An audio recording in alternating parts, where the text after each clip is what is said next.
On behalf of the Gulf Times, I welcome you again to one of the episodes of Diplomatic Dialogues, a space where we celebrate how cultural diversity builds not only stronger people, but stronger nations. Today, I have the pleasure to introduce His Excellency Lothar Freischlader. He is the German ambassador to the state of Qatar. Thank you so much, Your Excellency, for being with us. Pleasure. Your Excellency, your story in Qatar is very peculiar because now you are almost 3 years here, but you were posted as a charge d'affaires in 1991, so almost 30 years ago.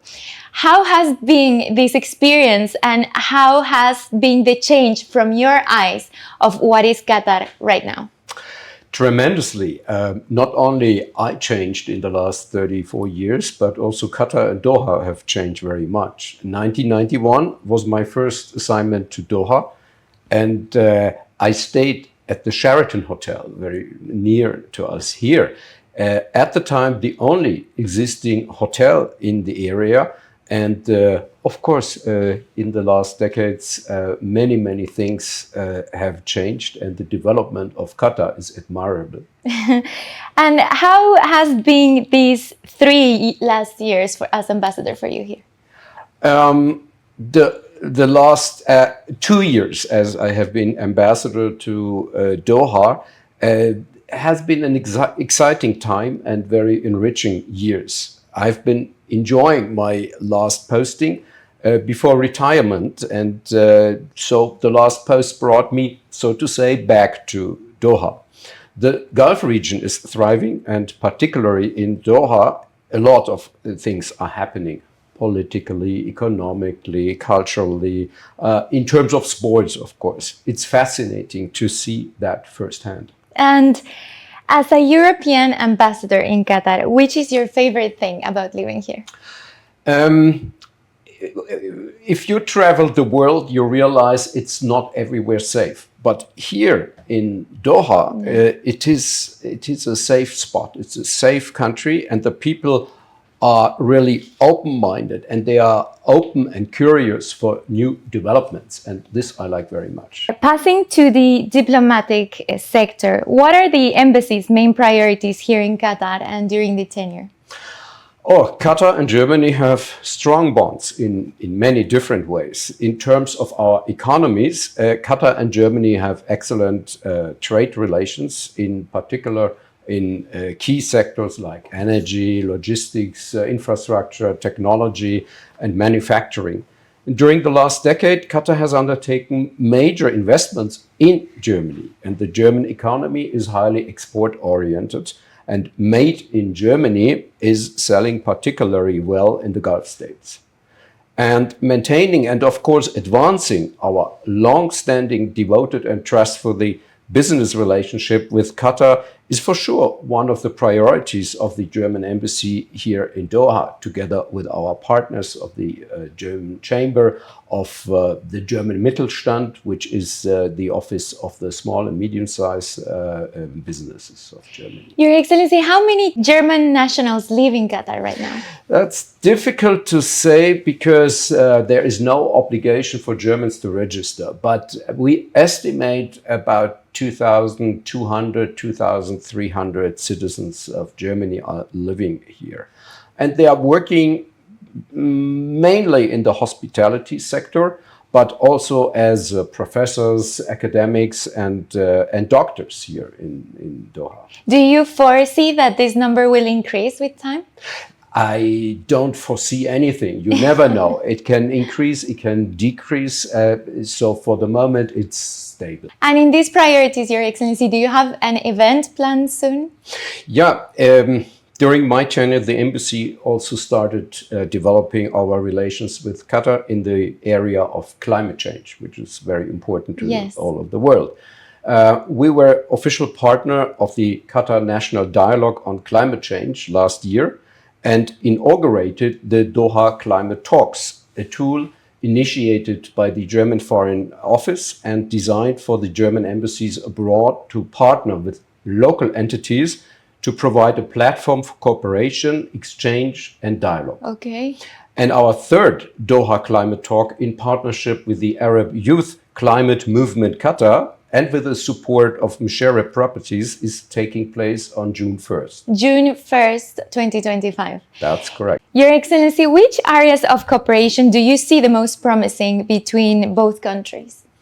Yeah, as one of the most promising areas, I would identify innovation and technology. At this year's Web Summit, for example, we had a German pavilion for the first time organized by the German SMEs representation office, the German Mittelstand, in cooperation with us, the embassy, and it was a great success. The pavilion hosted German startups and over 100 CEOs of investors from Germany. And now it gets even better. The German Mittelstand signed a memorandum of understanding with Qatar to expand the German pavilion in the next 3 editions of the Web Summit. So that means for 2026, 27, and 28. That's fantastic. That's fantastic. Your Excellency, actually, you touch a topic that we will talk about further in the interview, which is digital diplomacy and everything around the diplomacy in Qatar. So one of the main core values of diplomacy in Qatar is culture and cultural diplomacy. What do you think about the importance of cultural diplomacy? Both Qatar and Germany value the importance of cultural diplomacy and cultural dialogue. We share the view that cultural competence enhances communication and promotes understanding and respect of each other.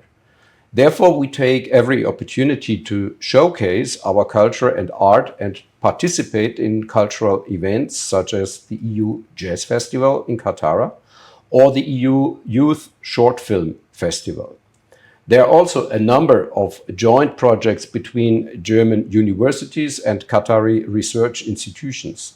There's also a lot of bilateral exchange. Our Secretary General of the Minister of State for Culture and Media visited Doha in December last year. He was a speaker of the Doha Forum and had a very fruitful meeting with Her Excellency Sheikh Al-Miyasa. And a highlight, we welcomed Sheikh Al-Miyasa only a few weeks ago, in the beginning of May this year in Berlin, and where she visited a couple of high-class exhibitions in Berlin and met with the State Minister for Culture and Media. Wow. And so we were building on the successful partnership established during the Qatar-German year in 2017. Your Excellency, now speaking about digital diplomacy, and you mentioned the Web Summit. You know, Qatar also is very active in all these events that are regarding getting in media and especially artificial intelligence as well. How do you see the importance of digitalization in the modern diplomacy? Yeah, that is a very important thing. And, you know, we formed a new German government only very recently, 2-3 weeks ago. And for the first time, we have a minister for digitalization. Wow, that's fantastic. Yeah, we're looking forward also for international cooperation in this field. And I could imagine that something will happen also within the framework of Qatari-German relations. Are there any future cultural projects of the embassy here in Qatar? Yeah, our main focus in the cultural field is the promotion of the German language in Qatar, as already mentioned before. We are also hoping that we can bring again a German jazz band to Doha for the EU Jazz Festival in Qatar in, I think, November this year. And furthermore, there will be a German contribution to EU cultural projects for this year, such as the poetry exhibition, the film exhibition, and the language day. Happening right now is the first edition of our Junior Academy on Global Sustainability that is organized by the German Anhalt University of Applied Science in collaboration with the embassy and with a school from Germany and 2 local schools in Doha. With this, we connect Qatari and German students and provide them with a safe space to share perspectives, deepen cross-cultural understanding, and jointly address the critical topics sustainability, environment, and climate change. Your Excellency, for our viewers that are willing and eager to visit Germany, what would be your personal recommendation of people who want to see your beautiful country? Here I have to be very careful. You know, we are a federal state, and each and every federal state in Germany, we have 16 of them, is blessed with marvelous sights, landscapes, cities, and villages. In my personal opinion, a must-see is the city of Mainz. Not only because it's my hometown, but because of all the history and culture and on the beautiful river of Rhine. I don't know whether you're aware of who invented the book printing. No. The printing, the art of printing books or newspaper. Okay. That was 500 years ago in Mainz. Certain Johannes Gutenberg, he invented the printing of books. Wow. Newspapers. So actually Gulf Times has a connection with Germany and your city specifically because we are a printed newspaper. Yeah. So we have to thank you for that. Yeah, of course, of course. And moreover, personally, I think Dresden is a beautiful city, the capital of the state of Saxony, where you can visit stunning Baroque architecture and a breathtaking natural landscape around the city is combined. But of course, all the other cities that can be reached directly by Qatar Airways, such as Berlin, Munich, Hamburg, Frankfurt, and Düsseldorf, are definitely worth a trip. So you have 4 direct flights from Qatar Airways, 5 direct flights. 5 cities, wow, that's and fantastic. some cities up to 3 flights per day. Wow. So you have 12 to 15 direct flights per day to Germany. So there is no excuse why not to go to Germany, right? Absolutely. Now, speaking the other way around, turning the other way around, for your German friends and family, when they ask you, Your Excellency, where should I go and what should I visit in Qatar? What is your must-see list in Qatar? I have different proposals for that. First of all, the Souk Waqif. I think this must be seen for every visitor coming here. And for me, as an adept for history, the National Museum is a must. And of course, the Museum of Islamic Art with its exquisite collections. That is absolutely a must. Your Excellency, one of the main points of this program is that every ambassador has a very unique story. Going on your personal side, could you share with us a bit about your professional journey in diplomacy? Absolutely. It has been a very long journey over the last 38 years. I have been in the Foreign Service. 9 countries I served in Europe, in the Middle East, in Africa, in North America, and Australia. Not only a challenge professional-wise, but also for my wife and 3 children. I chose my profession, but the family didn't have a real chance and choice. But of course, the kids also benefited from experiencing different continents, cultures, languages, and traditions. All in all, I think they are happy. One of our sons even joined the Foreign Service and became a colleague 2-3 years ago. My personal conclusion on all that, it was an amazing and fascinating journey. And I realized the complexity of the world and that there are no easy solutions for complex problems, regardless of the propaganda of certain political parties or politicians telling us the opposite. No, I think we need tolerance, we need understanding, we need patience, and we need openness. Yeah. The world is unique, but definitely not uniform. The world is colorful and diverse. And I will continue to follow the global challenges, exchange with colleagues, friends, family, of course. And I'm not playing on the soccer field anymore in the next future, but I'll watch the global game from the sideline. And perhaps from the sidelines, I might have a better view on all that. Thank you, Your Excellency, for showing us both sides of diplomacy. Everything has a good side and a bad side, but even from the bad side, we can take something good out of it. I wouldn't say bad side. It's, it is where sun, there is shade. Where shade, there is sun. Yes. So there always, a coin has always two sides. It's more in this picture, I would say. Your Excellency, in also your personal life, what has been one of the greatest challenges that you have faced in your profession? Telling you the truth, it's moving.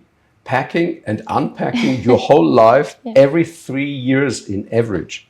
This is a true challenge. Yeah, it is. I can imagine. So before we go to our last questions, I would suggest to do a rapid fire question. So I will ask a question and you have to answer the first thing that comes to your mind. Okay. Are you ready? I am ready. Okay.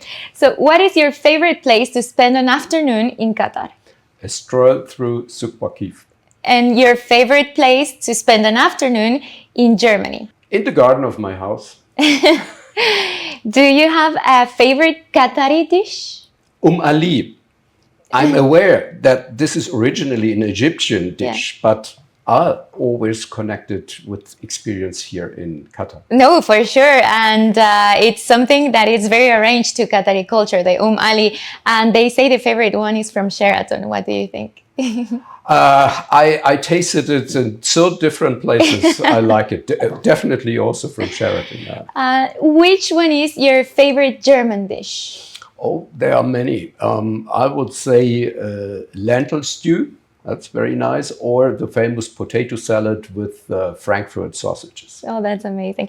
The Gulf Times newspaper, our newspaper, do you prefer to read it in a printed version or you are digital version? Printed version when I stay at home and digital version when I'm traveling, when I'm going around. And last question, it's a very hard question. Do you prefer karak or gahwa? Espresso.